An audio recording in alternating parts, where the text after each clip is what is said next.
Sir Arthur Conan Doyle, La vallée de la peur. Partie 2 du livre audio, chapitre 4. Obscurité.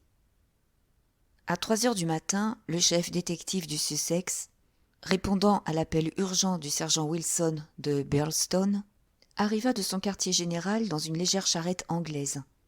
Par le train de 5h40, il avait fait partir son message pour Scotland Yard, et il se trouvait à midi à la gare de Birlstone pour nous accueillir. M. White Mason avait un air tranquille et confortable, un visage rougeaud et rasé, un corps bâti en force. Il portait un ample costume de tweed et des guêtres. Il ressemblait à un petit fermier, à un garde-chasse en retraite, bref, à toute autre chose qu'à un échantillon très honorable de la police criminelle provinciale. « Une affaire qui va nous donner beaucoup de fil à retordre, monsieur MacDonald, ne cessait-il de répéter. Nous allons voir s'abattre ici tout un essaim de journalistes quand la presse s'apercevra que c'est un vrai mystère. J'espère que nous aurons fait du bon travail avant qu'ils fourrent leur nez dans notre enquête et brouillent toutes les pistes. Il y a des détails qui ne vous déplairont pas, monsieur Holmes. Et à vous non plus, docteur Watson, car les toubibs auront leur mot à dire. Votre appartement est retenu aux armes de Westville, c'est le seul hôtel de l'endroit, mais on m'a assuré qu'il était propre et décent. Le porteur va s'occuper de vos bagages. Par ici, messieurs, s'il vous plaît. » Il était charmant et dynamique, ce détective du Sussex. En 10 minutes, nous avions trouvé nos chambres. 10 minutes plus tard, nous étions assis dans le petit salon de l'auberge et informés des faits tels que le lecteur les a lus dans le chapitre précédent. MacDonald prenait des notes. Holmes avait l'air du botaniste surpris et respectueux qui contemple une fleur rare. « Remarquable !» s'exclama-t-il, quand l'histoire lui fut contée. « Tout à fait remarquable.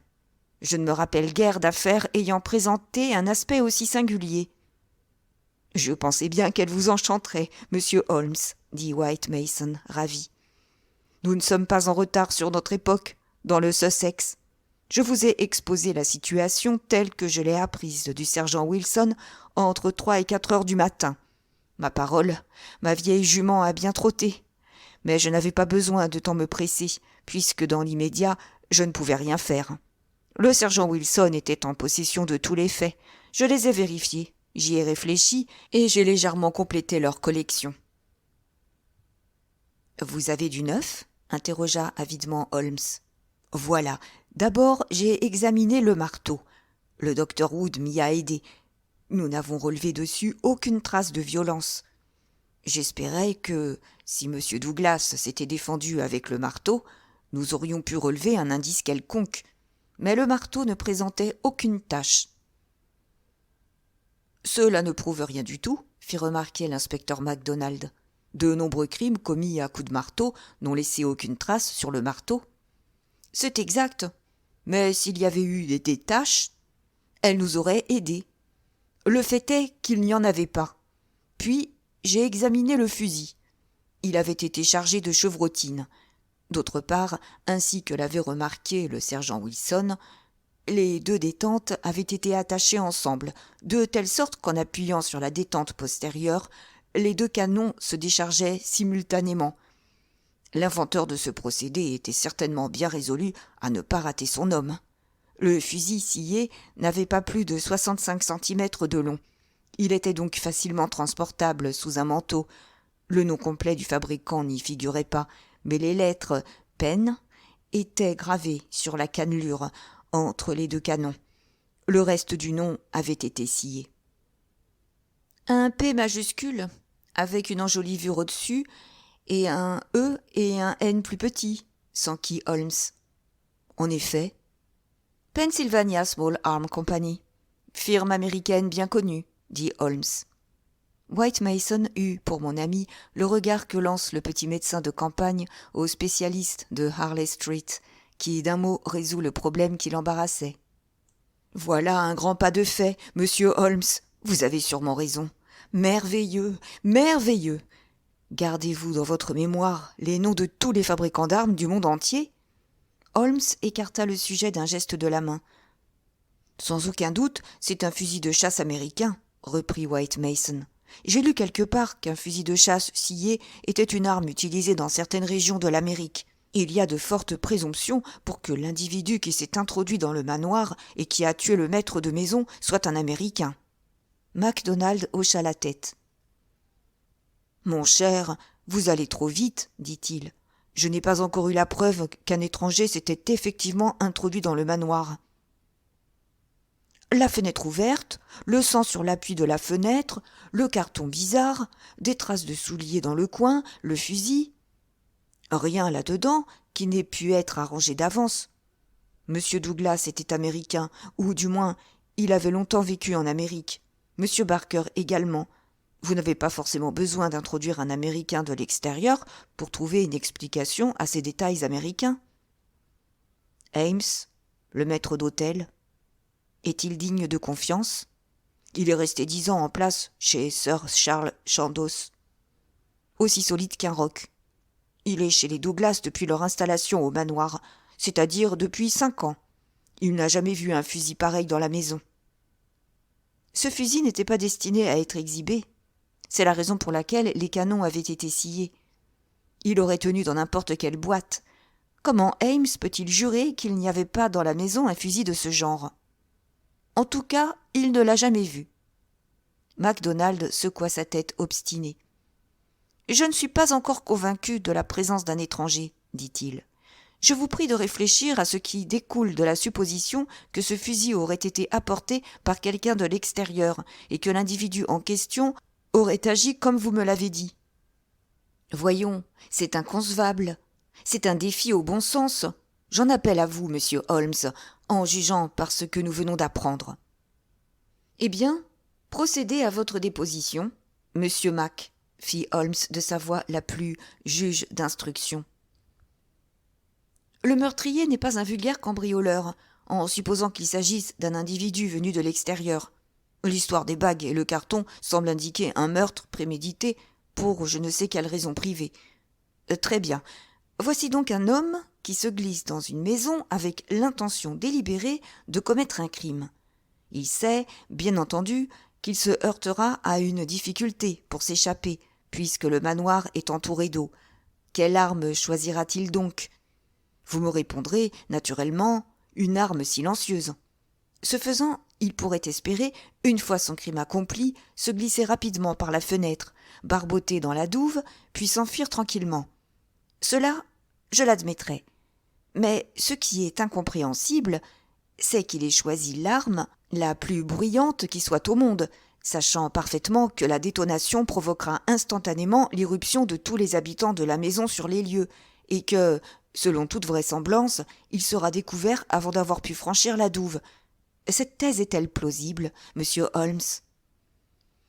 Évidemment, vous exposez l'affaire d'une manière péremptoire, répliqua mon ami en réfléchissant. Mais tout requiert une justification. Puis-je vous demander, monsieur White Mason, si vous avez examiné tout de suite l'autre côté de la douve pour tenter de déceler une trace de l'homme sortant de l'eau? Il n'y avait aucune trace, monsieur Holmes, mais le rebord étant en pierre, il aurait été difficile d'y relever quelque chose. Aucune trace? Aucune empreinte? Rien? Absolument rien. Ah. Voyez-vous une objection, monsieur White Mason, à ce que nous nous rendions immédiatement sur les lieux? Peut-être y subsiste-t-il un petit détail suggestif? J'allais vous le proposer, monsieur Holmes, mais je pensais qu'il valait mieux vous mettre au courant avant d'aller là-bas. Je suppose que, si quelque chose vous frappait... White Mason dévisagea l'amateur d'un air dubitatif. « J'ai déjà travaillé avec monsieur Sherlock Holmes, dit l'inspecteur MacDonald. Il joue le jeu. »« Je joue ma conception personnelle du jeu, en tout cas, » ajouta Holmes en souriant. « Je m'intéresse à une affaire pour aider les fins de la justice et le travail de la police. Si je me tiens à l'écart de la police officielle, c'est d'abord parce qu'elle me tient à l'écart. Je n'ai nul désir de marquer des points à ses dépens. Cela dit, monsieur White Mason, je revendique le droit de travailler selon mes méthodes personnelles et de vous communiquer en mon temps mes résultats, une fois complets, plutôt que par étapes. » Nous sommes très honorés de votre présence, dit White Mason, et nous vous montrerons tout. Venez, docteur Watson. Nous espérons avoir tous, le moment venu, une place dans votre œuvre. Nous descendîmes la rue paisible du village, que bordait une double rangée d'ormes étêtés. En bas, 2 vieux piliers de pierre moussus et tachés supportaient quelque chose qui avait été autrefois le lion rampant des Capus de Birlstone. Nous nous engageâmes dans une allée qui serpentait au milieu de pelouses et de chênes, comme on n'en voit plus que dans l'Angleterre rurale. Après un dernier virage aigu, nous aperçûmes la vieille maison basse en briques défraîchies qu'entouraient des ifs coupés à l'ancienne mode, le pont-levis en bois et la belle et large douve qui brillait comme du mercure sous le froid soleil de l'hiver. Le manoir avait 3 siècles, siècles de naissance et de retour au foyer, de danses villageoises et de rendez-vous de chasse. Après tant d'années paisibles, pourquoi ces murs vénérables avaient-ils abrité un tel drame ? « Voilà la fenêtre, » annonça White Mason. « Celle qui est tout de suite à droite du pont-levis. Elle est restée ouverte exactement comme elle l'était cette nuit. »« Elle me paraît bien étroite pour permettre le passage d'un homme. » Le meurtrier n'était certes pas obèse. Nous n'avons pas eu besoin de vos déductions, monsieur Holmes, pour nous en rendre compte. Mais vous ou moi, nous pourrions néanmoins fort bien passer par cette fenêtre. Holmes s'approcha de la douve et examina la pierre du rebord ainsi que le gazon. « J'ai bien regardé, monsieur Holmes, » insista White Mason. « Il n'y a rien, aucun signe que quelqu'un soit sorti de l'eau. Mais pourquoi aurait-il forcément laissé une trace de son passage ? » Bien sûr. Pourquoi aurait-il forcément laissé une trace de son passage ? Est-ce que l'eau est toujours bourbeuse ? Généralement, elle est de cette couleur. Le courant apporte de la terre argileuse. Quelle est sa profondeur ? À peu près 60 centimètres sur les côtés et 1 mètre au milieu. Nous pouvons donc écarter résolument l'hypothèse que l'homme se serait noyé en traversant la douve. Un enfant ne pourrait pas s'y noyer. Nous franchîmes le pont-levis et un personnage falot, noueux, desséché, nous ouvrit la porte. C'était Ames. Le pauvre diable était livide et tremblait encore. Le sergent de police du village, grand gaillard mélancolique, montait la garde dans la salle du crime. Le médecin était parti. « Rien de neuf, sergent Wilson ?» demanda White Mason. « Rien, monsieur. »« Alors, vous pouvez rentrer chez vous. Vous avez eu assez de travail. Si nous avons besoin de vous, nous vous ferons prévenir. Le maître d'hôtel ferait aussi bien d'attendre dehors. Dites-lui de prévenir monsieur Cecil Barker, madame Douglas et la femme de chambre, que nous aurons peut-être bientôt un mot à leur dire. Maintenant, messieurs, je crois préférable que je vous communique mon point de vue. Ensuite, vous formerez le vôtre. » Il m'impressionnait, ce policier de province. Il maîtrisait bien les faits et il possédait un bon sens froid, clair, qui le ferait sans doute progresser dans sa profession. Holmes l'écouta avec une grande attention, sans manifester le moindre signe d'impatience. C'était, de sa part, exceptionnel. Est-ce un suicide ? Est-ce un meurtre ? Voilà, n'est-ce pas, messieurs, notre première question. S'il s'agit d'un suicide, alors nous devons croire que cet homme a commencé par retirer son alliance et la cacher, puis qu'il est descendu ici en robe de chambre, qu'il a piétiné avec des souliers boueux dans un coin derrière le rideau afin de donner l'idée que quelqu'un l'avait attendu, qu'il a ouvert la fenêtre, qu'il a mis du sang. Nous pouvons écarter cette hypothèse, interrompit MacDonald. C'est mon avis. Un suicide est hors de question. Donc un meurtre a été commis. Nous avons à déterminer si son auteur appartient ou n'appartient pas à la maisonnée. Nous écoutons votre argumentation. Dans les 2 cas, nous nous heurtons à des difficultés considérables. Et pourtant, il n'y a pas de 3e hypothèse. C'est l'une ou l'autre. Supposons en premier lieu que le meurtrier ou les meurtriers soient gens du manoir. Ils ont abattu Douglas à une heure où tout était tranquille, mais où cependant personne ne dormait encore. Par ailleurs, ils ont commis leur crime avec l'arme la plus étrange et la plus bruyante qui se puisse trouver, de façon que tout le monde sût ce qui était arrivé. Une arme qui, auparavant, n'avait jamais été vue dans la maison. Cela ne paraît pas un point de départ très vraisemblable. Qu'en pensez-vous ? Non, en effet. Tous les témoignages concordent sur le fait suivant. Une fois l'alarme donnée, il ne s'est pas écoulé plus d'une minute avant que toute la maisonnée soit sur les lieux. Pas seulement M. Cecil Barker, qui affirme être arrivé le premier, mais Ames et tous les autres. Me direz-vous que, pendant ce laps de temps, le coupable s'est débrouillé pour faire des traces de pas dans le coin, ouvrir la fenêtre, tacher de sang l'appui, retirer l'alliance du cadavre, etc. C'est impossible. Vous posez le problème très clairement, approuva Holmes. J'incline à partager votre opinion. Alors, nous sommes contraints de revenir à la théorie selon laquelle le crime a été commis par quelqu'un de l'extérieur. De grosses difficultés nous guettent encore, mais il ne s'agit plus d'impossibilité. Le meurtrier est entré dans la maison entre 4h30 et 6h, c'est-à-dire entre le crépuscule et le moment où le pont-levé a été relevé. Il y avait des invités, la porte était ouverte, rien ne pouvait l'arrêter.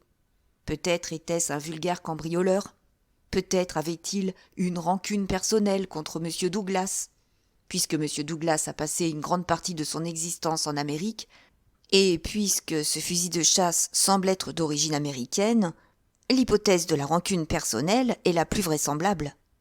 Il s'est glissé dans cette pièce parce qu'elle était la plus proche de l'entrée, et il s'est caché derrière le rideau. Il y est resté jusqu'à 11h passées. À cette heure-là, M. Douglas a pénétré dans son bureau. L'entretien a dû être fort court, en admettant qu'il y en ait eu un, car Madame Douglas a déclaré que son mari ne l'avait pas quittée depuis plus de quelques minutes, quand elle entendit le coup de feu. « La bougie le confirme, » dit Holmes. « D'accord, la bougie, qui était neuve, n'a brûlé que sur 1,5 cm. Il avait dû la poser sur la table avant d'être attaqué. Sinon elle serait tombée quand il s'est écroulé. Cela montre qu'il n'a pas été attaqué dès son entrée dans la pièce. Quand M. Barker est arrivé, la lampe était éteinte et la bougie allumée. Tout cela est clair. Nous pouvons donc maintenant reconstituer le drame sur ces données. M. Douglas entre dans la pièce, il pose la bougie, un homme surgit d'entre les rideaux, il est armé de ce fusil, il réclame l'alliance. Dieu sait pourquoi, mais les choses ont dû se passer ainsi. M. Douglas la lui remet. Alors, soit de sang-froid, soit au cours d'une lutte, Douglas a pu saisir le marteau qui a été trouvé sur la carpette. L'inconnu tue Douglas de cette manière effroyable. Il laisse tomber son fusil et aussi, sans doute, cet étrange carton. VV 341. Puis il s'échappe par la fenêtre et la douve au moment où Cecil Barker découvre le crime. Qu'en pensez-vous, monsieur Holmes ? Très intéressant, mais pas tout à fait convaincant. Mon cher, ce serait d'une invraisemblable stupidité, voyons, s'écria MacDonald. Et quelqu'un a tué cet homme. Quel que soit l'assassin, je pourrais vous démontrer qu'il s'y serait pris autrement. Pourquoi a-t-il couru le risque de voir sa retraite coupée ? Pourquoi se serait-il servi d'un fusil de chasse alors que seule une arme silencieuse lui permettait de s'échapper ? Allons, monsieur Holmes, c'est à vous de nous tendre le fil conducteur, puisque vous venez de dire que la théorie de M. White Mason n'était pas convaincante. Holmes avait écouté cette controverse avec un intérêt passionné. Il n'en avait pas perdu un mot. Ses yeux perçants allaient de droite à gauche et de gauche à droite. Son front se plissait sous l'effort de la réflexion. « J'aimerais quelques faits supplémentaires avant de m'aventurer à formuler une théorie, monsieur Mac, » dit-il en s'agenouillant à côté du cadavre. « Oh oh, ces blessures sont vraiment épouvantables. Pouvons-nous faire entrer le maître d'hôtel quelques instants ? Ames, je crois que vous avez vu souvent ce dessin tout à fait anormal, un triangle à l'intérieur d'un cercle, marqué au fer chaud sur l'avant-bras de M. Douglas. Souvent, oui, monsieur. Vous n'avez jamais entendu une réflexion de nature à expliquer ce que cette marque signifiait ? Non, monsieur. Elle a dû être très douloureuse quand elle a été faite. C'est incontestablement une brûlure. Maintenant, je vois, Ames, un petit morceau de taffetas sur le menton de M. Douglas. L'aviez-vous remarqué ? Oui, monsieur, il s'était coupé en se rasant hier matin. Se coupait-il quelquefois en se rasant ? Presque jamais, monsieur. Intéressant, fit Holmes. Bien sûr, il peut s'agir d'une simple coïncidence. À moins que cette coupure n'indique qu'il appréhendait un danger. Aviez-vous remarqué quelque chose d'inhabituel dans son comportement d'hier, Ames ? J'ai eu l'impression qu'il était un peu agité et nerveux, monsieur. Ah, cette agression n'a peut-être pas été totalement inattendue. Nous paraissons avoir un peu progressé, n'est-ce pas ? Désirez-vous procéder vous-même à l'interrogatoire, monsieur Mac ? Non, monsieur Holmes, je l'abandonne à de meilleures mains. Eh bien, alors, passons à ce carton. VV 341. C'est un carton de mauvaise qualité. Y en a-t-il de semblables dans la maison ? Je ne crois pas, monsieur. Holmes alla vers le bureau et versa sur le buvard quelques gouttes d'encre de chacun des encriers. L'inscription n'a pas été tracée ici, dit-il. Elle a été rédigée à l'encre noire, les autres sont rougeâtres. Et rédigée également avec une plume à gros bec, alors qu'ici les plumes sont à bec fin. Non, elle a été écrite ailleurs. Attribuez-vous une signification quelconque à l'inscription, Ames ? Non, monsieur, aucune. Qu'en pensez-vous, monsieur Mac ? Elle me fait penser à une société secrète, la même que celle de la marque sur l'avant-bras. C'est aussi mon idée, dit White Mason. Nous pouvons l'adopter en tant qu'hypothèse de départ. Nous verrons bien si elle fait disparaître nos difficultés.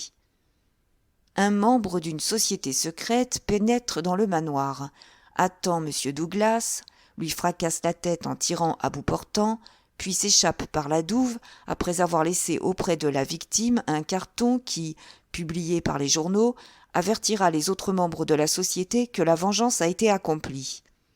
Tout cela tient. Mais pourquoi ce fusil, de préférence à toute autre arme ? Exactement. Et pourquoi l'Alliance a-t-elle disparu ?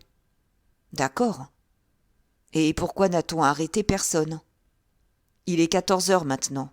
Je suppose que depuis l'aube, toute la police cherche dans un rayon de 60 kilomètres un inconnu trempé et crotté. Vous ne vous trompez pas, monsieur Holmes. S'il ne dispose pas d'un terrier tout proche, et s'il n'a pas pu changer de vêtements, la police peut difficilement le manquer. Et pourtant, elle l'a manqué jusqu'ici. Holmes se dirigea vers la fenêtre et examina à la loupe la tache de sang sur l'appui. C'est bien l'empreinte d'un pied. Elle est anormalement large. On dirait celle d'un pied plat. Autre bizarrerie, pour autant qu'on puisse découvrir une trace de pas par terre dans ce coin taché de boue, le pied semble être plus normalement constitué. Il est vrai que tout est bien indistinct. Que vois-je sous la petite table ? Les haltères de M. Douglas, répondit Ames. Les haltères ? Il n'y en a qu'une. Où est l'autre ? Je ne sais pas, monsieur Holmes. Il n'y en avait peut-être qu'une. Je n'ai pas regardé là-dessous depuis des mois. Une haltère, commença Holmes gravement. Mais ses observations furent interrompues par un petit coup à la porte. Un homme de grande taille, bronzé, rasé, au visage intelligent, pénétra dans la pièce et nous regarda. Je n'eus aucun mal à deviner que c'était Cécile Barker. Ses yeux impérieux firent le tour des têtes présentes comme pour nous interroger. « Je regrette d'interrompre votre conférence, dit-il, mais je voulais vous apprendre la dernière nouvelle. »« Une arrestation ? » ?»« Malheureusement, non. Mais on a trouvé la bicyclette. Le criminel l'avait abandonnée. Venez, elle est à moins de 100 mètres de la porte. » Quelques valets et badauds groupés dans l'avenue contemplaient une bicyclette qu'on venait de retirer d'un massif où elle avait été dissimulée. C'était une Rudge Whitworth usagée. Elle était couverte d'éclaboussures comme si elle avait fait un long parcours. Le sac de sel renfermait une clé anglaise et un flacon d'huile, mais il ne livra aucune indication quant au propriétaire. La tâche de la police serait bien simplifiée, soupira l'inspecteur, si ces machines étaient numérotées et enregistrées. Bah, ne médisons pas de ce que nous avons trouvé. Si nous ne pouvons découvrir où court son propriétaire, du moins finirons-nous par savoir d'où il est venu. Mais au nom de tous les miracles, pourquoi ce type-là a-t-il laissé derrière lui sa bicyclette? Et comment a-t-il pu prendre du champ en partant à pied? Nous ne semblons pas détenir la moindre lueur dans cette affaire, monsieur Holmes. Vous croyez? Répondit mon ami. Je me le demandais, justement. Chapitre 5. Les personnages du drame. Avez-vous vu tout ce que vous désiriez voir dans le bureau? Demanda White Mason quand nous sortîmes de la pièce fatale. Pour l'instant, oui, répondit l'inspecteur. Holmes se borna à un signe de tête affirmatif. Peut-être voudriez-vous entendre maintenant les témoignages de quelques-uns des habitants du manoir? Nous utiliserons la salle à manger, Ames. Veuillez entrer le premier et nous dire tout ce que vous savez. Le récit du maître d'hôtel fut aussi simple que clair, et il produisit une impression convaincante de sincérité. Il avait été engagé 5 ans plus tôt, quand M. Douglas était arrivé à Birlstone. M. Douglas était un homme riche, et comme il faut, qui avait fait fortune en Amérique. Il s'était montré un patron bon et généreux. Pas tout à fait le genre de patron auquel Ames était habitué. Mais on ne peut pas tout avoir, n'est-ce pas? Il n'avait jamais remarqué chez M. Douglas des symptômes de frayeur. Au contraire, M. Douglas était l'homme le plus intrépide qu'il eût jamais connu. Il avait donné l'ordre que le pont fût relevé chaque soir afin de renouer avec une ancienne coutume de la vieille demeure, et il aimait observer les habitudes d'autrefois. M. Douglas se rendait rarement à Londres et ne quittait pas souvent le village. Pourtant, la veille du crime, il était allé faire des emplettes à Tunbridge Wells. Lui, Ames, avait noté le lendemain une certaine nervosité dans l'attitude de M. Douglas, de l'impatience, de l'irritation, ce qui était tout à fait exceptionnel. Ames n'était pas encore couché à l'heure du crime. Il était demeuré à l'office, au fond du manoir, pour serrer l'argenterie. C'était là qu'il avait entendu un violent coup de sonnette. Il n'avait pas entendu la détonation. Mais comment aurait-il pu l'entendre, puisque l'office et les cuisines étaient séparés du bureau par plusieurs portes fermées et un long couloir? La violence du coup de sonnette avait fait sortir de chez elle la femme de chambre, et tous deux s'étaient dirigés ensemble vers les pièces du devant. Quand ils étaient arrivés au bas de l'escalier, madame Douglas le descendait. Non, elle ne se hâtait pas. Il n'avait pas eu l'impression qu'elle était particulièrement agitée. Juste au moment où elle parvenait à la dernière marche, M. Barker s'était précipité hors du bureau. Il avait arrêté madame Douglas et l'avait priée de remonter. « Pour l'amour de Dieu, rentrez dans votre chambre !» avait-il crié. « Le pauvre Jack est mort. Vous ne pouvez rien faire. Au nom du ciel, retirez-vous !» Il avait dû insister auprès de madame Douglas pour qu'elle consentît à regagner sa chambre. Elle n'avait pas crié. Elle n'avait pas mené grand tapage. Madame Allen, la femme de chambre, l'avait aidée à remonter et était restée auprès d'elle. Ames et M. Barker étaient entrés alors dans le bureau et ils n'avaient touché à rien avant l'arrivée de la police. La bougie n'était pas allumée à ce moment-là, mais la lampe l'était. Ils avaient regardé par la fenêtre, mais la nuit était très obscure et ils n'avaient rien vu ni entendu. Ils s'étaient alors précipités dans le vestibule où Ames avait tourné le treuil qui abaissait le pont-levis. M. Barker était parti à toutes jambes pour alerter la police. Tel fut en substance le témoignage du maître d'hôtel. La déposition de madame Allen, la femme de chambre, corrobora complètement ce récit. Sa chambre était légèrement plus proche du devant de la maison que l'office où travaillait Ames. Elle se préparait à se mettre au lit quand elle avait entendu le violent coup de sonnette. Elle était un peu dure d'oreille. Peut-être était-ce la raison pour laquelle elle n'avait pas entendu la détonation. De toute façon, le bureau était loin. Elle se rappelait avoir entendu un bruit qu'elle avait pris pour une porte qui claquait. Mais c'était beaucoup plus tôt, au moins une demi-heure avant le coup de sonnette. Quand M. Ames avait couru vers les pièces du devant, elle l'avait accompagné. Elle avait vu M. Barker, très pâle, très surexcité, sortir du bureau. Il s'était précipité au-devant de madame Douglas qui descendait l'escalier. Il l'avait suppliée de remonter, et elle avait répondu quelque chose que madame Allen n'avait pas compris. « Emmenez-la, restez auprès d'elle » lui avait ordonné M. Barker. Elle l'avait donc fait remonter dans sa chambre, et elle avait essayé de la calmer. Madame Douglas, très nerveuse, tremblait de tous ses membres, mais elle n'avait pas cherché à redescendre. Elle était demeurée assise en robe de chambre, auprès du feu, la tête dans les mains. Madame Allen ne l'avait pas quittée de la nuit. Quant aux autres domestiques, ils étaient tous couchés et ils ne furent alertés que très peu de temps avant l'arrivée de la police. Ils dormaient à l'autre extrémité de la maison. Il leur aurait été impossible d'entendre quoi que ce fût. Et voilà pour la femme de chambre qui ne put rien ajouter en réponse aux questions posées, sinon des lamentations et des exclamations de stupéfaction.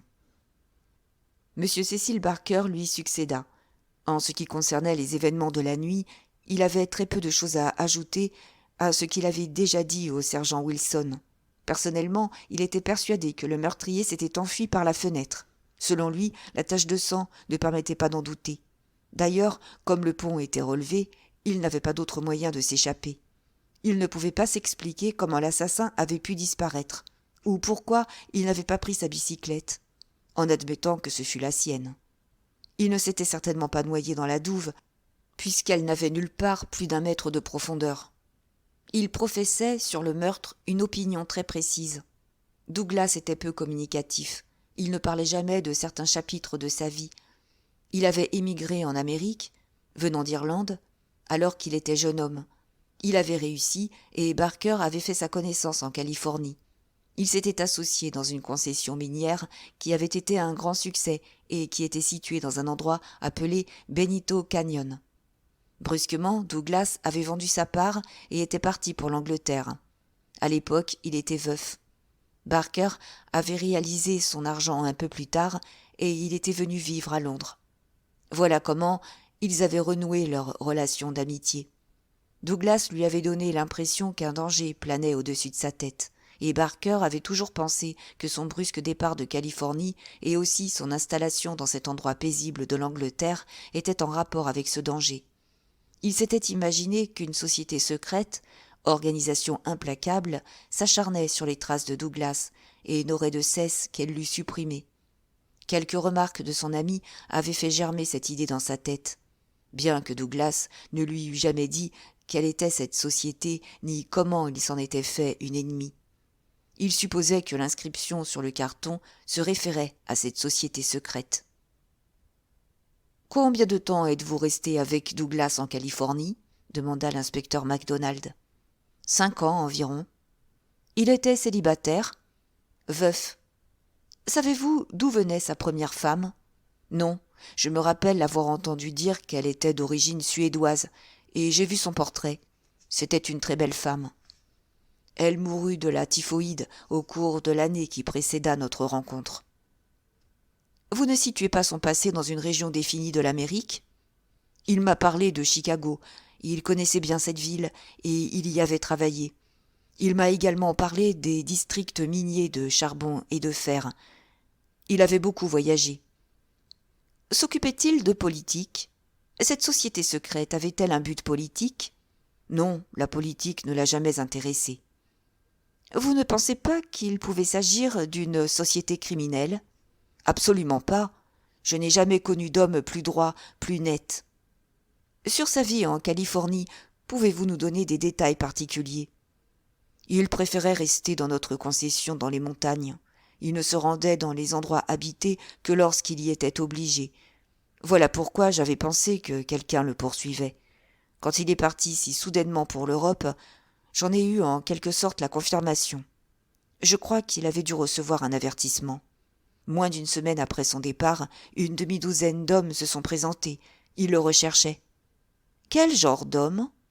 Eh bien, des gens qui n'avaient pas l'air commodes. Ils sont montés à la concession et voulaient savoir où il était. Je leur ai répondu qu'il était parti pour l'Europe et que j'ignorais sa destination exacte.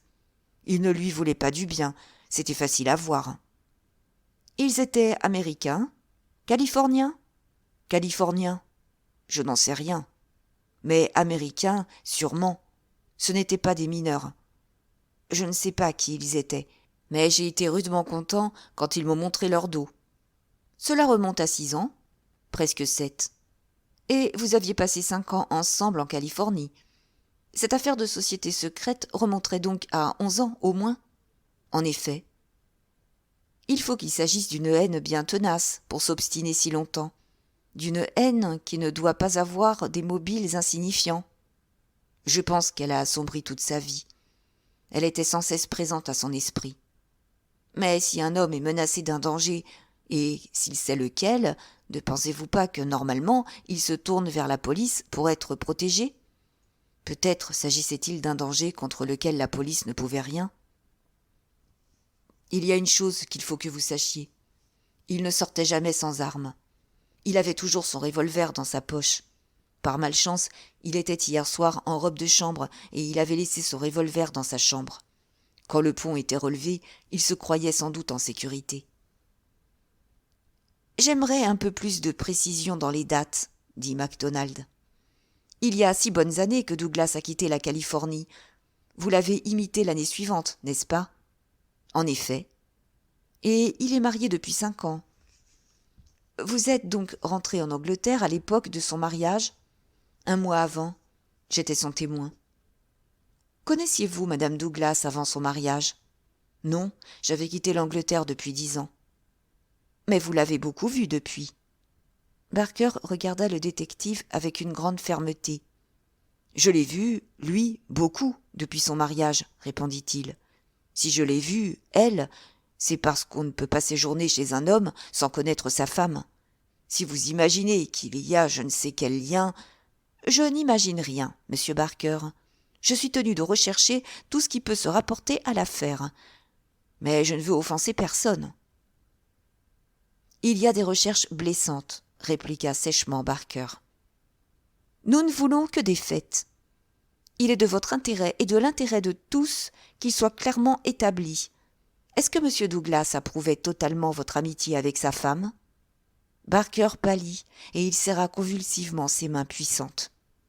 « Vous n'avez pas le droit de me poser des questions pareilles !» s'écria-t-il. « En quoi celle-ci concerne-t-elle l'affaire dans laquelle vous enquêtez ?»« Je dois répéter la question. »« Eh bien, moi je refuse de répondre. » Vous pouvez refuser de répondre, mais vous devez vous rendre compte que ce refus constitue en lui-même une réponse.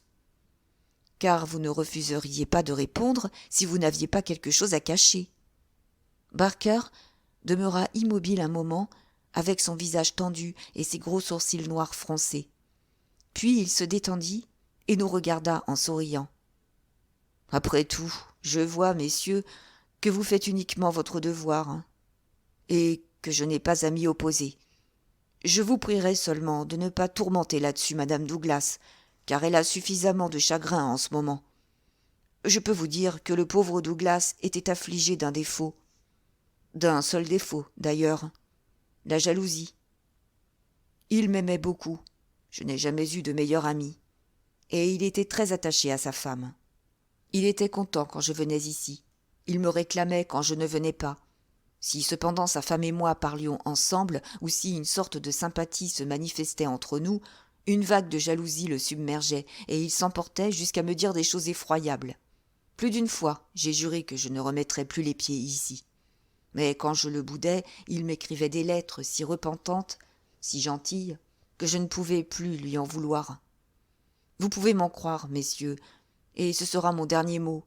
Nul n'a eu femme plus aimante, plus fidèle qu'elle, et non plus, j'ai le droit de le dire, ami plus loyal que moi. Il s'était exprimé avec force et une visible intensité de sentiment. Mais l'inspecteur MacDonald ne put pas s'empêcher de revenir sur le sujet. « Vous savez, dit-il, que l'alliance de la victime a été retirée de son doigt. »« Vraisemblablement. »« Que voulez-vous dire par « vraisemblablement » ? Vous savez bien que c'est un fait. » Barker sembla embarrassé. « Quand j'ai dit « vraisemblablement », je voulais dire qu'il est concevable que lui-même eût retiré son alliance. Le simple fait que l'alliance ait disparu, quel que soit celui qui l'a retirée, suggérerait à n'importe qui un rapport quelconque entre son mariage et le drame, n'est-ce pas ? Barker haussa ses larges épaules. « Je ne me hasarderai pas à dire ce qu'il suggère, » répondit-il. « Mais si vous entendez insinuer par là qu'il compromet l'honneur de cette dame… » Ses yeux étincelèrent, et il eut besoin de toute son énergie pour maîtriser son émotion. « Eh bien, vous faites fausse route.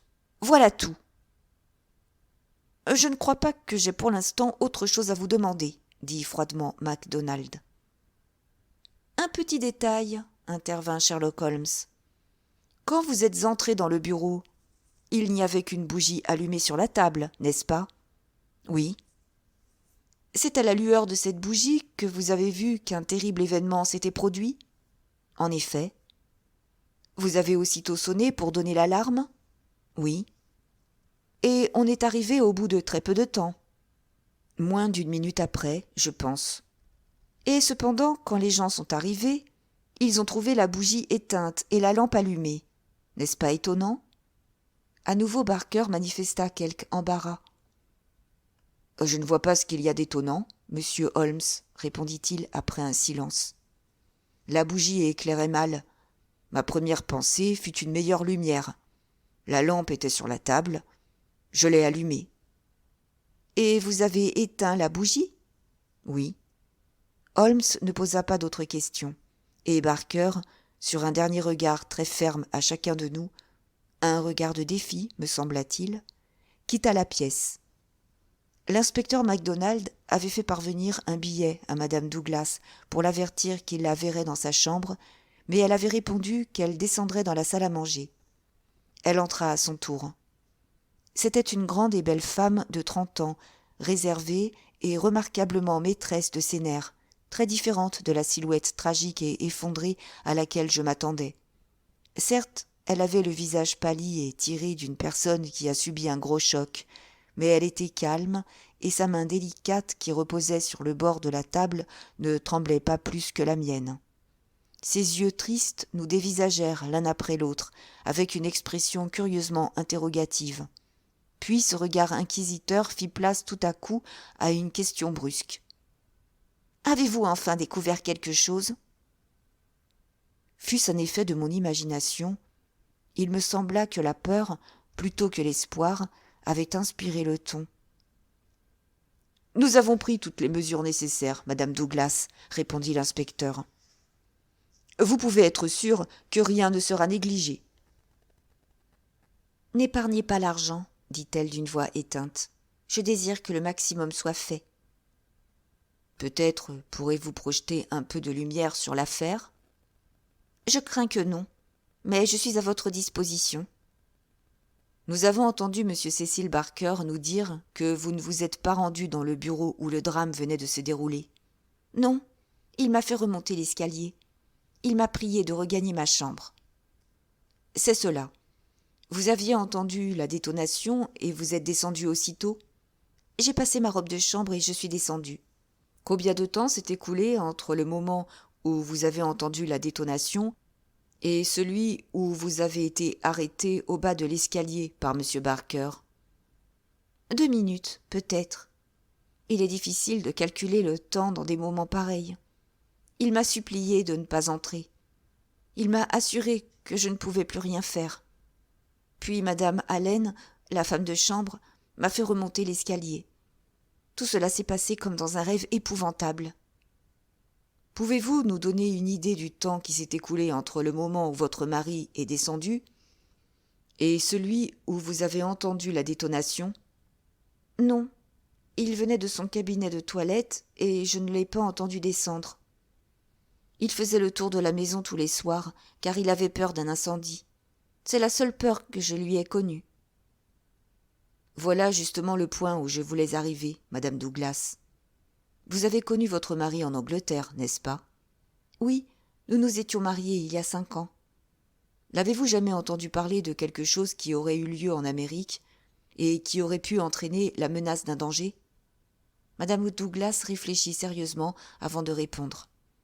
Oui, dit-elle enfin, j'ai toujours eu l'intuition qu'un danger le menaçait. Il refusait d'en discuter avec moi. Ce n'était pas par manque de confiance. Entre nous, l'amour était aussi total que la confiance.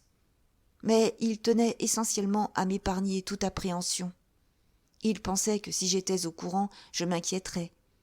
Voilà la raison de son silence. Comment le saviez-vous, dans ce cas? La figure de madame Douglas s'éclaira d'un sourire. Un mari peut-il conserver toute sa vie un secret qu'une femme aimante ne pourrait pas soupçonner? Je connaissais l'existence de ce secret par divers indices. Je le connaissais parce qu'il refusait de me parler de certains épisodes de sa vie en Amérique. Je le connaissais par différentes précautions qu'il prenait. Je le connaissais par des mots qui lui échappaient. Je le connaissais par la manière dont il regardait des étrangers qui survenaient à l'improviste. J'étais parfaitement sûre qu'il avait quelques ennemis puissants, qu'il croyait sur sa piste et contre lesquels il se tenait toujours sur ses gardes. J'en étais si sûre que, depuis des années, j'avais très peur quand il rentrait plus tard que prévu. « Puis-je vous demander, madame, interrogea Holmes, quels furent les mots qui éveillèrent votre attention ?»« La vallée de la peur, » répondit madame Douglas. C'est une expression qu'il avait employée quand je l'avais questionné. Je suis allée dans la vallée de la peur. Je n'en suis pas encore sortie. Quand je le voyais plus grave que de coutume, je lui demandais « Ne sortirons-nous jamais de cette vallée de la peur ?» Et il me répondait « Parfois, je pense que nous n'en sortirons jamais. » Naturellement, vous lui avez demandé ce qu'il voulait dire par ces mots, la vallée de la peur. Oui, mais alors il s'assombrissait et secouait la tête. Il est déjà assez mauvais que l'un de nous se soit trouvé sous son ombre, me répliqua-t-il. Plaise à Dieu qu'elle ne s'étende jamais sur vous. C'était une véritable vallée où il avait vécu et où un événement terrible le concernant s'était produit. De cela, je suis certaine. Mais je ne peux pas vous en dire davantage. Et il n'a jamais cité de nom ? Si, il y a 3 ans. Il a eu un accident de chasse et la fièvre l'a fait délirer. Je me rappelle un nom qui sortait continuellement de sa bouche. Un nom qu'il prononçait avec colère et aussi, m'a-t-il semblé, avec horreur. Ce nom était Mac Ginty. Le chef de corps Mac Ginty. Quand il s'est rétabli, je lui ai demandé qui était ce chef de corps Mac Ginty et de quel corps il était le chef. Il ne l'a jamais été du mien. Dieu merci, m'a-t-il répondu en riant. Mais un lien existe entre le chef de corps Mac Ginty et la vallée de la peur. Un autre détail maintenant, dit l'inspecteur MacDonald. Vous avez rencontré M. Douglas dans une pension de famille de Londres, n'est-ce pas? Et vous vous êtes fiancé dans la capitale. Ce mariage comportait-il un élément secret ou mystérieux? Un élément romanesque? Du romanesque? Il y en a eu. Il y a toujours du romanesque. Il n'y a rien eu de mystérieux. Avait-il un rival? Non, j'étais entièrement libre. Vous avez appris, naturellement, l'enlèvement de son alliance. Ce fait vous suggère-t-il un indice quelconque? En supposant que l'un de ses anciens adversaires l'ait pisté jusqu'ici et ait commis le crime, à quel motif aurait-il obéi en lui retirant son alliance? Pendant un instant, j'aurais juré avoir vu l'ombre d'un sourire flotter autour des lèvres de madame Douglas. « Je n'en sais rigoureusement rien, » répondit-elle. « C'est tout à fait extraordinaire. »« Eh bien, nous ne vous retiendrons pas plus longtemps, et nous regrettons vivement de vous avoir infligé cet ennui à un moment pareil, » dit l'inspecteur. « Sans doute reste-t-il encore différents points à examiner, mais nous pourrons toujours faire appel à vous le cas échéant. » Elle se leva, et je surpris encore une fois le vif regard interrogateur qu'elle porta sur notre groupe. « Quelle impression vous a fait ma déposition ?» Elle aurait pu aussi bien le demander à haute voix. Puis elle quitta la salle à manger. « Une belle femme, une très belle femme, » murmura pensivement MacDonald dès la porte refermée. « Ce Barker a longtemps vécu ici. C'est un homme qui plaît aux femmes. Il a admis que Douglas était jaloux. Peut-être sa jalousie n'était-elle pas dépourvue de fondement. Et puis, il y a cette alliance. Nous ne pouvons pas négliger cela. L'homme qui arrache à un cadavre son alliance. Qu'en pensez-vous, monsieur Holmes ? Mon ami était assis, la tête reposant sur ses mains, perdu dans ses pensées. Il se leva et sonna. « Ames, dit-il, quand entra le maître d'hôtel. « Où est maintenant monsieur Cecil Barker ?»« Je vais voir, monsieur. » Il revint quelques instants plus tard pour annoncer que monsieur Barker était dans le jardin. « Pouvez-vous vous rappeler, Ames, comment était chaussé monsieur Barker la nuit dernière quand vous l'avez retrouvé dans le bureau ? » ?»« Oui, monsieur Holmes, il avait des pantoufles. Je lui ai apporté ses souliers quand il est sorti pour aller prévenir la police. » »« Où sont ces pantoufles maintenant ? » ?»« Elles sont encore sous la chaise du vestibule. »« Très bien, Ames. Il est, vous comprenez, très important pour nous de pouvoir distinguer entre les traces qu'a pu laisser monsieur Barker et celles de quelqu'un de l'extérieur. »« Oui, monsieur, je puis vous dire que j'avais remarqué qu'elles étaient tachées de sang, mais les miennes aussi. »« C'est tout à fait normal, étant donné l'état du bureau. »« Très bien, Ames. Nous sonnerons si nous avons besoin de vous. » Quelques minutes plus tard, nous étions de retour dans le bureau. Holmes avait ramassé les pantoufles dans le vestibule. Comme Ames l'avait déclaré, elles étaient rouges de sang. « Bizarre, » murmura Holmes en se tenant devant la fenêtre pour les examiner attentivement. « Très bizarre, en vérité. » Il se baissa avec un geste souple de félin et plaça la pantoufle sur la tache de sang de l'appui. Elle correspondait exactement. Il sourit en regardant ses collègues. L'inspecteur fut bouleversé, surexcité. « Mon cher !» s'écria-t-il, « il n'y a aucun doute. Barker a placé lui-même une empreinte sur la fenêtre. Elle est nettement plus large qu'une empreinte ordinaire. Je me rappelle que vous avez dit que c'était un pied plat. Voilà l'explication. Mais quel jeu joue-t-il, monsieur Holmes ? Quel jeu joue-t-il ? » « Eh oui, quel jeu joue-t-il » répéta mon ami en réfléchissant. White Mason émit un petit rire et se frotta les mains avec une satisfaction toute professionnelle. « Je vous avais prévenu, » s'écria-t-il. « Du fil à retordre. Et un drôle de fil, celui-là. » Chapitre 6. Une lueur naissante. Les trois détectives, ayant à vérifier de nombreux points de détail, je décidai de rentrer seul dans nos appartements du village. Mais auparavant, je voulus faire le tour du jardin qui flanquait le manoir. Entouré par des ifs vénérables, il contenait une belle pelouse au centre de laquelle était placé un antique cadran solaire. Son aspect reposant avait de quoi détendre mes nerfs. Dans cette ambiance profondément paisible, il devenait possible d'oublier, ou de s'en souvenir seulement comme d'un cauchemar fantastique. Ce sombre bureau et le cadavre étendu, souillé de sang, sur le plancher. Et pourtant, pendant que j'essayais d'y rafraîchir mon âme, un incident imprévu reporta mes pensées vers la tragédie et m'impressionna fâcheusement. J'ai dit que des massifs d'ifs cernaient le jardin. Du côté le plus éloigné du manoir, il s'épaississait pour former une haie continue. Derrière cette haie, dissimulée au regard des promeneurs venant du manoir, il y avait un banc de pierre. M'en approchant, je perçus le bruit d'une phrase prononcée par la voix grave d'un homme et, en réponse, un petit rire aigu féminin. Un moment plus tard, j'avais contourné la haie et je vis madame Douglas et Barker.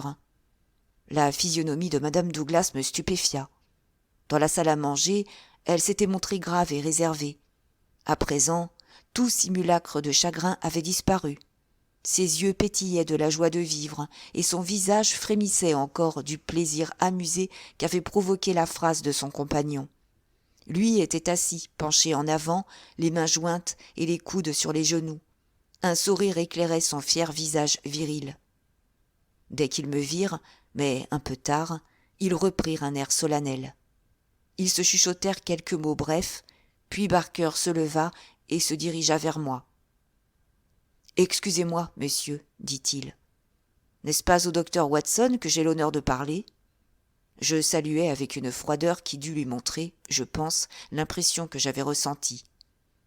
« Nous pensions que c'était vous, dont l'amitié avec M. Sherlock Holmes est notoire. Auriez-vous l'obligeance de venir par ici ? Madame Douglas désire vous dire 2 mots. » Je le suivis en fronçant le sourcil. J'avais encore en mémoire l'image du mort défiguré sur le plancher. Or, à quelques heures de la tragédie, sa femme et son meilleur ami riaient ensemble derrière un buisson dans le jardin qui lui avait appartenu. Je saluai madame Douglas avec réserve. J'avais sympathisé avec le chagrin qu'elle avait manifesté dans la salle à manger. À présent, j'affrontais son visage implorant d'un œil inexpressif. « Je crains que vous ne me considériez comme une femme sans cœur, » me dit-elle. Je haussai les épaules. « Ce n'est pas mon affaire. »« Peut-être me rendrez-vous justice un jour, si vous compreniez seulement. »« Il n'est pas nécessaire que le docteur Watson comprenne, » interrompit Barker. « Comme il l'a dit lui-même, ce n'est vraiment pas son affaire. »« Exactement, » dis-je. « Et voilà pourquoi je vais vous demander la permission de reprendre ma promenade. »«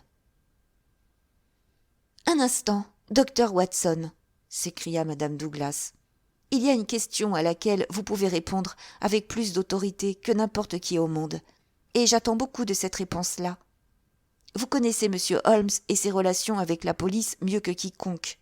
En supposant qu'une affaire soit portée confidentiellement à sa connaissance, est-il absolument indispensable qu'il la communique aux détectives officiels ? » « Oui, voilà la question, » approuva Barker avec une sorte de passion.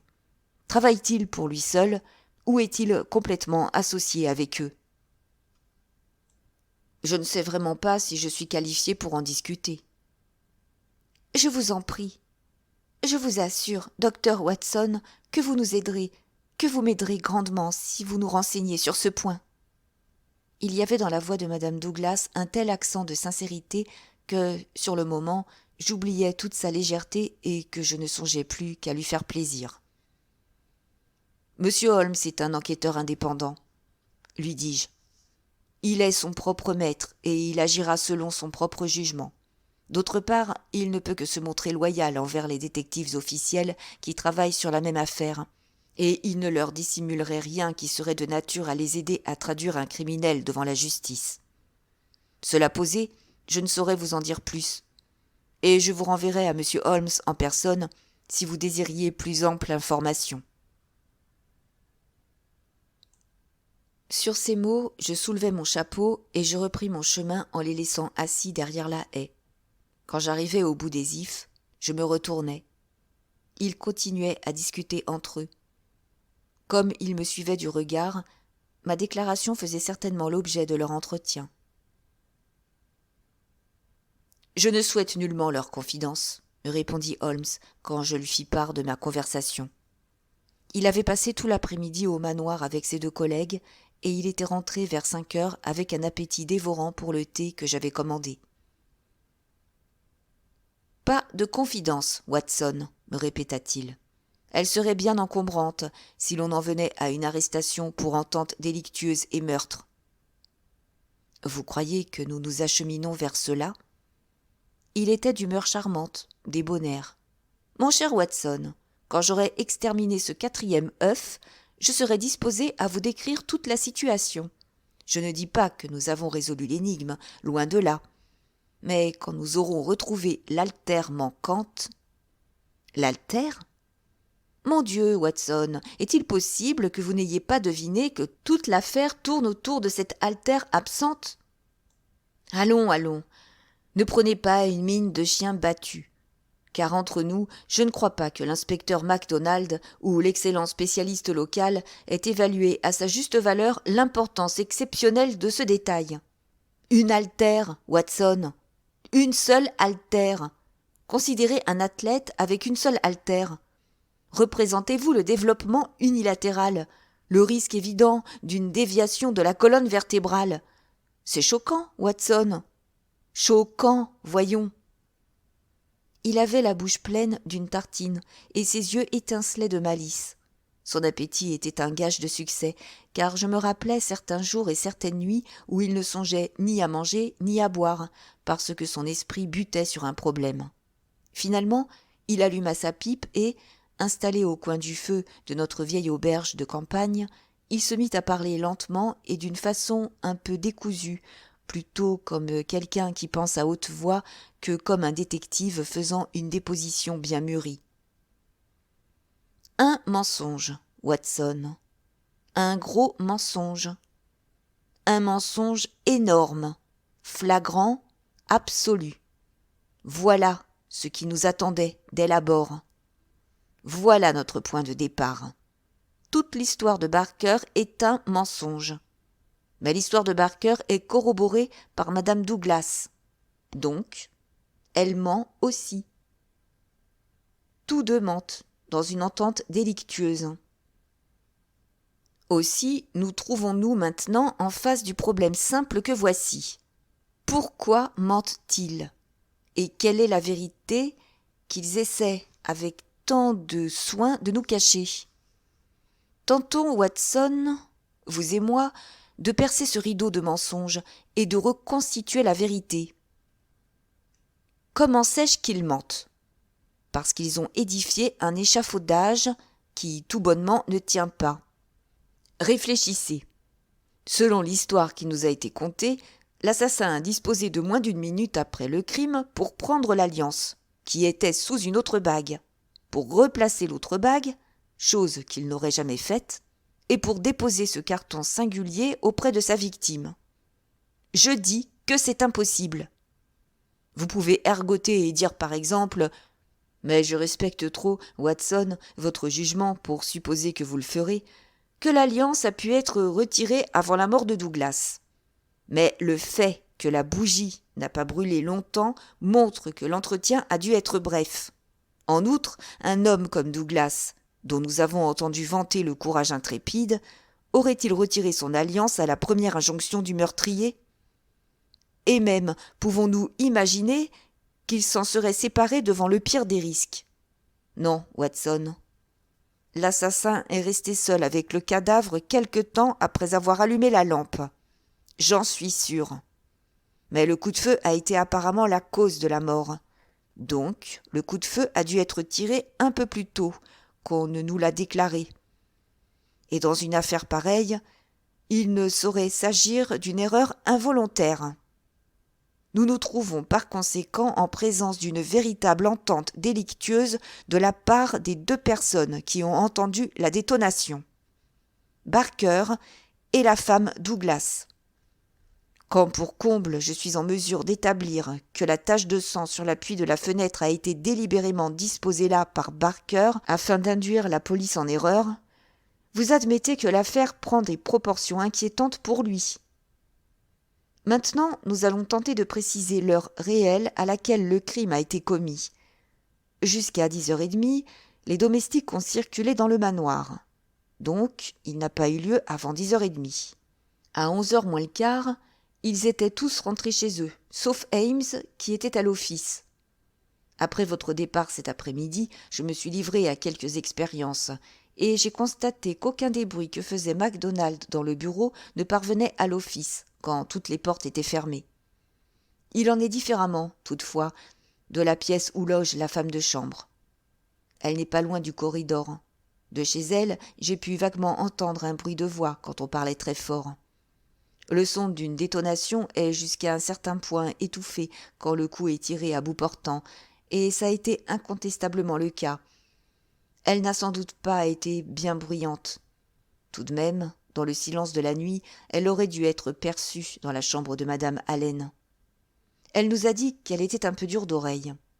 N'empêche qu'elle a déposé avoir entendu une porte claquer une demi-heure avant l'alarme.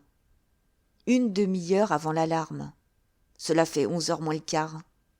Je suis à peu près certain que ce qu'elle a entendu était la détonation, et que c'est à cette heure-là qu'il faut situer le crime. S'il en est ainsi, nous avons à présent à déterminer ce qu'ont fait M. Barker et Mme Douglas, en admettant qu'ils ne soient pas les véritables meurtriers, entre 11h moins le quart. lorsque le bruit de la détonation les a fait descendre, et 11h15, lorsqu'ils ont sonné pour appeler les domestiques. Que faisaient-ils ? Pourquoi n'ont-ils pas aussitôt donné l'alarme ? Telle est la question qui se pose à nous. Quand nous y aurons répondu, nous aurons réalisé un grand pas pour résoudre le problème.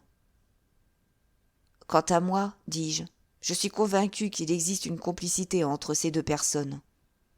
Il faut qu'elle n'ait vraiment pas de cœur pour rire quelques heures après la mort de son mari. En effet, elle ne se conduit guère comme une bonne épouse. Et pendant sa déposition, elle paraissait bien froide. Je ne suis pas un admirateur forcené du sexe faible, comme vous le savez, Watson, mais si j'en juge par mon expérience de la vie, peu de femmes éprouvant le moindre sentiment à l'égard de leur mari auraient accepté qu'une simple parole les éloignât du cadavre du dit mari. Si je me marie un jour, Watson, j'espère inspirer à ma femme un sentiment qui lui interdira de se laisser emmener par la femme de chambre quand mon cadavre sera à quelques mètres. Là, la mise en scène a été mauvaise, car le plus nul des enquêteurs serait frappé par l'absence des habituelles lamentations féminines. À défaut d'autre chose, cet incident m'aurait suggéré une entente délictueuse préalablement conclue.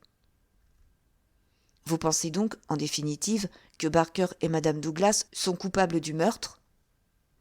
Il y a dans vos questions, Watson, une consternante absence de nuances, soupira Holmes en me menaçant de sa pipe.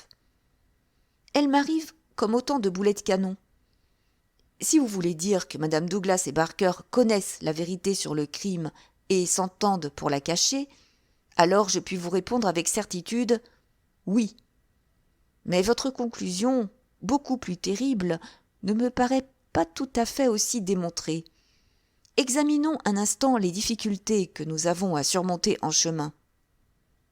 Supposons que ce couple soit uni par les liens d'un amour coupable, que Barker et Madame Douglas aient décidé de se débarrasser de l'homme qui est leur suprême obstacle.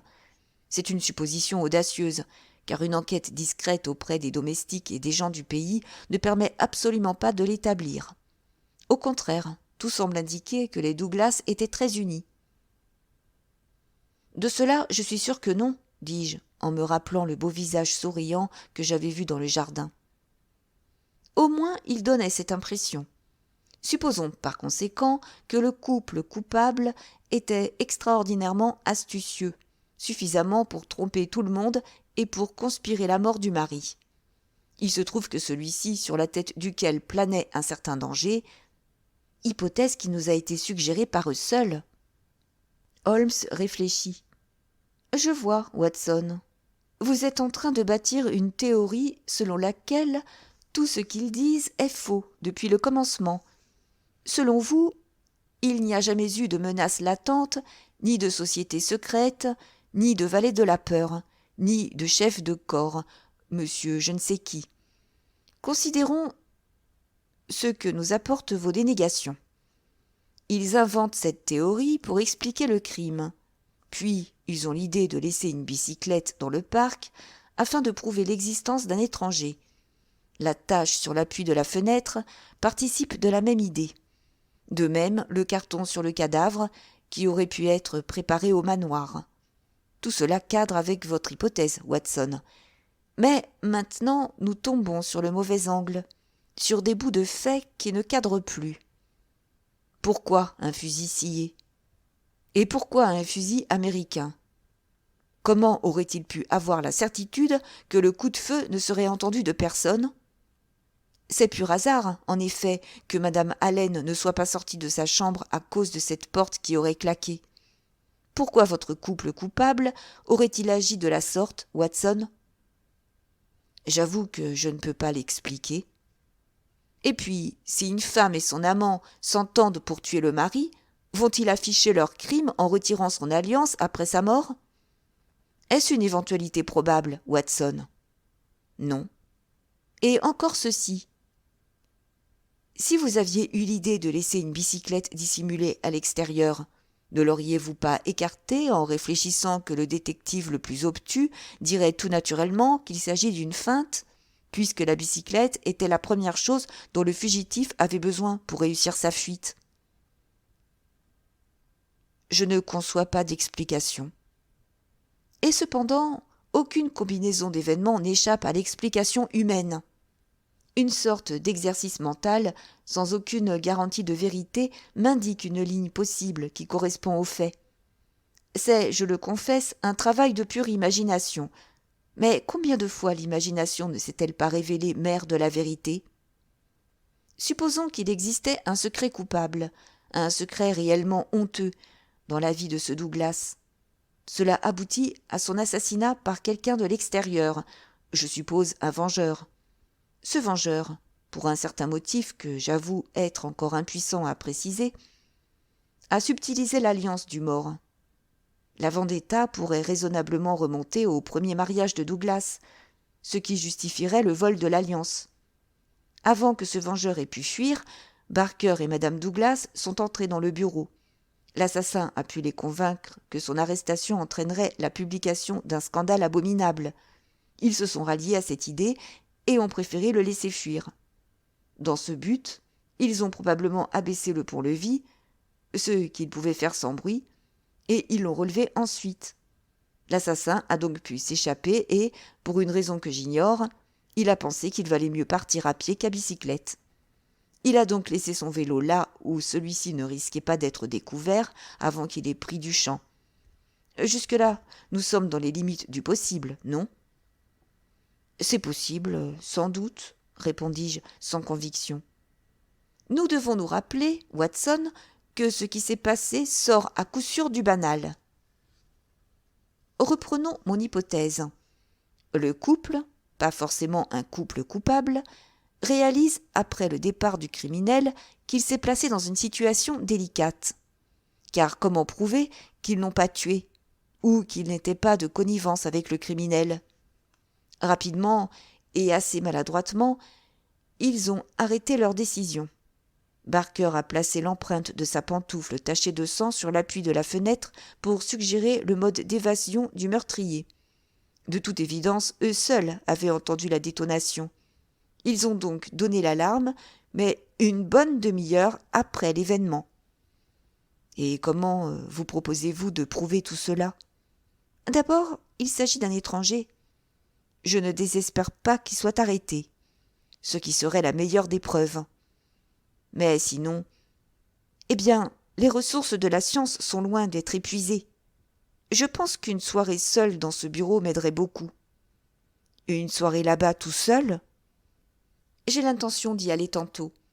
J'ai tout arrangé avec l'estimable Ames. Je m'assoirai dans cette pièce, dont l'atmosphère m'inspirera peut-être. Je crois dans le genius loci. Vous souriez, ami Watson ? Eh bien, nous verrons. À propos, vous avez bien votre gros parapluie ici, n'est-ce pas ? Il est là. Je vais donc vous l'emprunter, si vous le permettez. Certainement, mais quelle mauvaise arme ! Si un danger se présente, aucun danger sérieux, mon cher Watson. Autrement, je solliciterai votre concours. Mais je prendrai le parapluie. Pour l'instant, je n'attends plus que le retour de nos collègues de Tunbridge Wells, où ils cherchent à identifier le propriétaire de la bicyclette. La nuit était tombée quand l'inspecteur MacDonald et White Mason rentrèrent de leur expédition. Ils exultaient. Ils avaient fait avancer l'enquête d'un grand pas. « Mon cher, vous savez que je doutais fort de l'intrusion de quelqu'un de l'extérieur, » dit MacDonald. « Mais ces doutes tombent. Nous avons identifié la bicyclette et nous tenons le signalement de notre homme. » « J'ai l'impression que nous touchons au commencement de la fin, » dit Holmes. « Je vous félicite tous deux de tout mon cœur. » Voilà, je suis parti du fait que M. Douglas avait paru contrarié la veille du crime, à son retour de Tunbridge Wells. C'était donc à Tunbridge Wells qu'il avait eu la révélation d'un danger quelconque. Par conséquent, si quelqu'un était venu ici à bicyclette, il était vraisemblablement parti de Tunbridge Wells. Nous avons emmené la bicyclette et nous l'avons montrée dans les hôtels. Tout de suite, le directeur de l'Aigle commercial l'a identifiée comme appartenant à un soi-disant Hargrave, qui avait loué une chambre depuis 2 jours. Ce Hargrave n'avait pour tout bagage que sa bicyclette et une petite valise. Il s'était fait inscrire comme venant de Londres, sans préciser davantage son adresse. La valise est une valise de Londres. Son contenu est anglais, mais l'homme lui-même était incontestablement un Américain. « Hé hé !» fit joyeusement Holmes. « Vous avez fait du très bon travail pendant que je demeurais assis à échafauder des théories avec mon ami Watson. Voilà ce que c'est que d'être pratique, monsieur Mac. »« Eh oui, vous l'avez dit, » répondit l'inspecteur avec une satisfaction évidente. « Mais cette découverte peut cadrer avec votre théorie, » dis-je à Holmes. « Oui ou non. Mais écoutons la fin. Dites-moi, monsieur Mac, n'avez-vous rien trouvé qui permettrait d'identifier cet homme ? » Si peu de choses que, de toute évidence, il prenait grand soin à conserver l'incognito. Ni papier, ni lettres, ni marques sur les vêtements. Sur sa table, il y avait une carte de la région. Il a quitté son hôtel hier matin, après le petit déjeuner. Il a enfourné sa bicyclette, et on n'a plus entendu parler de lui. « Voilà justement ce qui me tracasse, monsieur Holmes, » intervint White Mason. « Puisque ce type ne voulait pas attirer l'attention, il aurait dû revenir et rester à l'hôtel comme un touriste inoffensif. Il n'est pas sans savoir que le directeur de l'hôtel va signaler sa disparition à la police et que celle-ci établira un rapprochement entre sa disparition et le crime. Sans doute. Jusqu'ici en tout cas. Il n'a qu'à se louer de son astuce puisqu'il n'a pas été arrêté. Mais son signalement, le possédez-vous ? MacDonald se reporta à son carnet. Nous l'avons tel qu'il nous a été donné. On ne paraît pas avoir observé particulièrement notre homme, mais enfin le portier, l'employé de la réception et la femme de chambre sont d'accord sur les points suivants. Il ne mesure pas loin d'1,80 m, il est âgé de 55 ans environ, il a des cheveux légèrement grisonnants, il porte une moustache non moins grisonnante, il a le nez busqué et un visage que tous m'ont dépeint comme farouche et peu engageant. Ma foi, à l'exception de ce dernier trait, on jurerait une description de Douglas lui-même, dit Holmes. Il a un peu plus de 50 ans, des cheveux poivre et sel, une moustache grisonnante, et il est approximativement de la même taille. Avez-vous quelque chose d'autre ? Il était habillé d'un gros costume gris, d'un pardessus jaune et court, et il était coiffé d'un chapeau mou. Rien sur le fusil ? Un fusil de 65 cm de long pouvait parfaitement tenir dans sa valise et être dissimulé sous le pardessus. Et comment situez-vous ces informations dans le cadre général de l'affaire ? Eh bien, monsieur Holmes, répondit MacDonald, quand nous aurons notre homme, et croyez-moi, son signalement a été transmis par télégramme dans les 5 minutes qui ont suivi, nous serons mieux placés pour en discuter. Mais dans l'état actuel des choses, nous savons qu'un Américain prétendant s'appeler Hargrave est arrivé avant-hier à Tunbridge Wells avec une bicyclette et une valise. Dans celle-ci, il y avait un fusil de chasse scié. Il est donc venu dans l'intention délibérée de commettre un crime. Hier matin, il s'est rendu à bicyclette à Birlstone et il avait dissimulé son fusil sous son pardessus. Personne ne l'a vu arriver ici, du moins à notre connaissance, mais il n'avait pas besoin de traverser le village pour atteindre la grille du parc. Et nombreux sont les cyclistes qui empruntent la route. Je présume qu'il a caché aussitôt son vélo au milieu des lauriers, là où il a été découvert, et qu'il s'y est sans doute blotti lui-même, tout en surveillant la maison et en attendant que sorte M. Douglas. Le fusil de chasse est une arme dont l'usage apparaît anormal à l'intérieur d'une maison, mais le meurtrier avait l'intention de s'en servir dehors. Là, le fusil de chasse présentait 2 avantages évidents. D'abord, il tue son homme à coup sûr. Ensuite, le bruit de la détonation aurait été si banal dans une campagne anglaise, giboyeuse, que personne n'y aurait prêté attention. « C'est très clair, » dit Holmes. Mais M. Douglas ne sortit pas. Que pouvait faire dès lors le meurtrier ? Il abandonna sa bicyclette et s'approcha du manoir entre chien et loup. Il trouva le pont abaissé et les environs déserts. Il courut son risque, en ayant sans doute préparé une excuse pour le cas où il rencontrerait quelqu'un. Il ne rencontra personne. Il se glissa dans la pièce la plus proche et se cacha derrière le rideau. De là, il put voir le pont-levis se relever et il comprit qu'il lui faudrait traverser les douves pour s'échapper. Il attendit jusqu'à 11h15. À cette heure, M. Douglas, faisant sa ronde habituelle, pénétra dans le bureau. Il le tua et s'enfuit. Il savait que sa bicyclette pourrait être reconnue par les gens de l'hôtel. Voilà pourquoi il l'abandonna et se rendit par un autre moyen de locomotion à Londres ou dans toute autre cachette. Qu'en pensez-vous, monsieur Holmes ? Eh bien, monsieur Mac, c'est très bien, très clair pour l'instant. Moi, je crois que le crime a été commis une demi-heure plus tôt qu'on ne nous l'a dit, que madame Douglas et monsieur Barker s'entendent tous les deux pour cacher quelque chose, qu'ils ont aidé le meurtrier à s'enfuir, ou du moins qu'ils sont entrés dans le bureau avant qu'il se soit enfui, qu'ils ont fabriqué l'indice permettant de croire qu'il s'est sauvé par la fenêtre, que, selon toute vraisemblance, ils l'ont laissé partir, en abaissant le pont-levis. Voilà comment je lis la première moitié. Les deux détectives hochèrent la tête. Si votre version est exacte, monsieur Holmes, dit l'inspecteur MacDonald, nous ne faisons que changer de mystère. Et, par certains côtés, nous heurter à un mystère plus indéchiffrable encore, ajouta White Mason. Madame Douglas n'est jamais allée en Amérique. Quelle relation possible aurait-elle avec un assassin américain ? Relation assez forte pour l'inciter à le protéger ? J'admets toutes les difficultés qui se présentent, dit Holmes. Je me propose de procéder ce soir à une petite enquête de mon cru, et il n'est pas impossible qu'elle contribue à la cause commune. Pouvons-nous vous aider, monsieur Holmes ? Non, non. L'obscurité et le parapluie du docteur Watson. Mes besoins sont modestes. Et Ames, le fidèle Ames me fera bien une petite concession.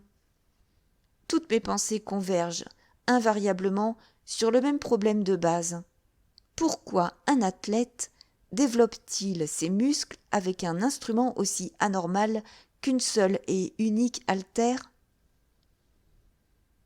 Il était tard lorsque Holmes rentra de son excursion solitaire. Nous couchions dans une chambre à 2 lits. C'était le maximum qu'avait pu faire pour nous une petite auberge de campagne. J'étais déjà endormi quand il arriva. « Alors, Holmes, murmurai-je, avez-vous découvert quelque chose ?» Il se tenait près de moi sans parler, une bougie à la main. Il se pencha pour me chuchoter à l'oreille. « Dites, Watson, vous n'avez pas peur de dormir dans la même chambre qu'un fou, un âne batté, un individu au cerveau ramolli, un idiot qui a perdu la raison ? » « Pas le moins du monde, » répondis-je, tout étonné. « Eh bien, c'est heureux, soupira-t-il. Et, sans un mot de plus, il se coula entre les draps.